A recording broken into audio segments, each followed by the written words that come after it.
এবারে 38 এর কোয়েশ্চেনটা দেখো।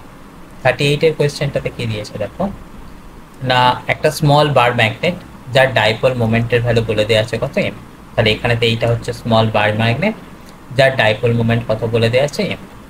সে কি করছে, is moving with the speed V along x direction. এই যে এটা ভি ভেলোসিটি নিয়ে এদিকেতে মুভ করে যাচ্ছে। এবারেতে কি বলা আছে, সে কার দিকে মুভ করে যাচ্ছে না একটা ক্লোজড সার্কুলার লুপ, মানে কি এখানটাতে কোয়েশ্চেনে বলে দেওয়া আছে দেখো একটা ক্লোজড সার্কুলার লুপ যার রেডিয়াস হচ্ছে এ। তাহলে এটা হচ্ছে একটা ক্লোজড সার্কুলার লুপ যার রেডিয়াস হচ্ছে এ। তার সেন্টারটা কত দূরে আছে না, তার সেন্টারটা আছে কি এক্স ইকুয়াল টু 0। ওকে, আর কি বলে দেওয়া আছে দেখো, এক্সটা হচ্ছে কি আমাদের এ থেকে অনেক বেশি। আর কি বলা আছে, কয়েলের রেজিস্ট্যান্স আর দিয়ে দেওয়া আছে। দিয়ে আমাকে কি কি জানতে চেয়েছে সেগুলোকে আমাদের চেক করে বলতে হবে কোনটা কারেক্ট আর কোনটা রং। কি বলেছে প্রথমেতে দেখো, magnetic field at the centre ও, okay, due to the bar magnet. এবারে দেখো এই যে বার ম্যাগনেট আছে সেই বার ম্যাগনেটটার ক্ষেত্রে এই পয়েন্টটা কি, এই পয়েন্টটা হচ্ছে অ্যাক্সিয়াল পয়েন্ট। অ্যাক্সিয়াল পয়েন্টে বার ম্যাগনেটের ক্ষেত্রে ম্যাগনেটিক ফিল্ডের ভ্যালু কত হয়। তাহলে আমাদের এইটা যখন চেক করছি আমরা কি চেক করছি, অ্যাক্সিয়াল পয়েন্টে বার ম্যাগনেটের ম্যাগনেটিক ফিল্ডের ভ্যালু, সেটার ভ্যালু কত লেখে আমাদের, সেটার ভ্যালু লেখা হচ্ছে আমাদের mu naught by 4 pi into 2m by X cube. Okay, কিন্তু এখানটাতে আমাদের কোয়েশ্চেনের ক্ষেত্রে অপশানটাতে কি দিয়েছে দেখো, আমাদের এখানটাতে অপশানের ক্ষেত্রে দিয়েছে যে ম্যাগনেটিক ফিল্ডের ভ্যালুটা কত হচ্ছে, সেটা হচ্ছে m বাই এক্স কিউব, কিন্তু সেখানেতে ভ্যালুটা অন্য কিছু দিয়ে দেওয়া আছে। তাহলে নিশ্চয়ই আমরা বুঝতে পারছি আমাদের কি একের দাগের অপশানটা এখানেতে অ্যান্সার করা যাবে না, গেল। তাহলে আমাদের এখান থেকে বলে দিচ্ছি কি একের দাগের অপশানটা অ্যান্সার হবে না। দুইয়ের দাগের অপশান, দুইয়ের দাগের অপশানটাতে কি বলছে দেখো, induced EMF is proportional to 1/x⁴। এটাকে আমরা চেক করে দেখে নেব। এটাকে চেক করে দেখে নেওয়ার জন্য, এটা আমরা কার জন্য চেক করেছিলাম প্রথমেরটা, এটা একের দাগের জন্য চেক করেছিলাম। সেটা চেক করে দেখার পরে আমরা বলে দিয়েছিলাম কি এটা হচ্ছে না বলে। দুইয়ের দাগেরটা চেক করছি, তার জন্য আমাদের কি চেক করব দেখো, আমাদের এখানটাতে দুইয়ের দাগেরটাতে কি বলেছে না ইনডিউসড ইএমএফ এর ভ্যালু। তো ঠিক আছে, চলো ইনডিউসড ইএমএফ এর ভ্যালু চেক করব।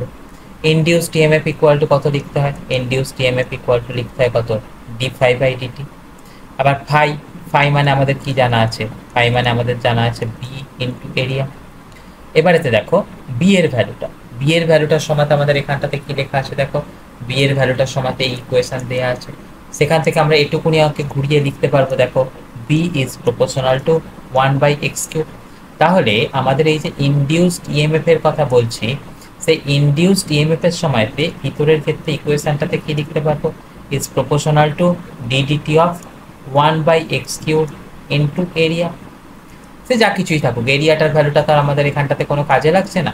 তাহলে আমরা এখানটা থেকে কি বলতে পারবো, এটা টি এর রেসপেক্টে ডিফারেন্সিয়েশন করা যাবে না, তাই অন্য টার্ম নিয়ে আসা হলো, এক্স এর টার্ম নিয়ে আসা হলো, x³ এরিয়া। এরিয়ার কথা আমি এখানে না লিখলেও চলতো, তবুও লিখলাম ইন্টু dx/dt। dx/dt মানে কি ভেলোসিটি, তার ভেলোসিটি কোয়েশ্চেনেতে দিয়েই দেওয়া আছে, তার ভেলোসিটিটা কত ভি দিয়ে দেওয়া আছে। তাহলে দেখো এখানেতে এরিয়া ভেলোসিটি এই পুরো কথাটাই কি হয়ে যাচ্ছে আমাদের এখানেতে ইনভ্যালিড হয়ে যাচ্ছে, কেননা সেটা কি, সেটা হচ্ছে আমাদের কনস্ট্যান্ট টার্ম। তাহলে এখান থেকে আমরা কি দেখতে পাচ্ছি দেখো, d/dx ইজ প্রপোর্শনাল মানে ddx ইজ অফ 1/x⁵। তাহলে সেটা থেকে আমরা কি লিখতে পারবো, সেটা হচ্ছে কি 1/x⁴ এর সাথে প্রপোর্শনাল হয়ে যাবে, যেটা কিনা আমাদের এখানেতে কোয়েশ্চেনেতে দিয়ে দেওয়া আছে যে ইনডিউসড ইএমএফ এর ভ্যালু কত, ইজ প্রপোর্শনাল টু 1/x⁴। তাহলে কি হবে, এটা আমাদের কারেক্ট বলে ডিল করতে হবে। পরেরটাতে কি দিয়েছে দেখো, magnetic moment due to the induced current. Okay, চলো এটা আমরা চেক করে নেব। ম্যাগনেটিক মোমেন্ট, ম্যাগনেটিক মোমেন্টের কথা বলতে গেলে আমাদের কি বলতে হয়, এম। ম্যাগনেটিক মোমেন্ট মানে কত, কারেন্ট ইন্টু এরিয়া।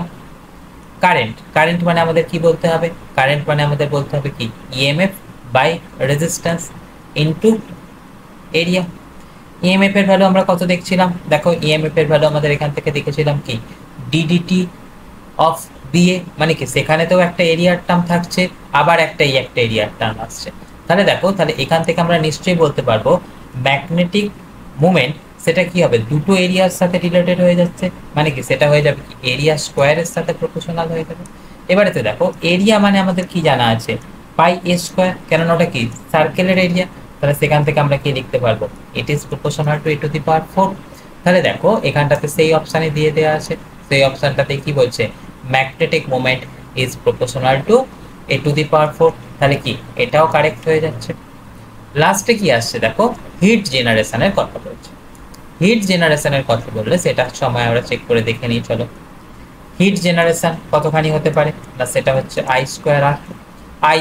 আই এর ভ্যালু আমরা আগেতেই চেক করেছি, আই এর ভ্যালু আমাদের কি বলে দেওয়া আছে, আই এর ভ্যালু ইজ মানে ইলেকট্রিক ফিল্ডের ভ্যালু, সেটা বলা আছে কি ইজ প্রপোর্শনাল টু 1/x⁴। তাহলে কি কারেন্ট এর ভ্যালু সেটাও কি হয়ে যাবে, ইজ প্রপোর্শনাল টু 1/x⁴।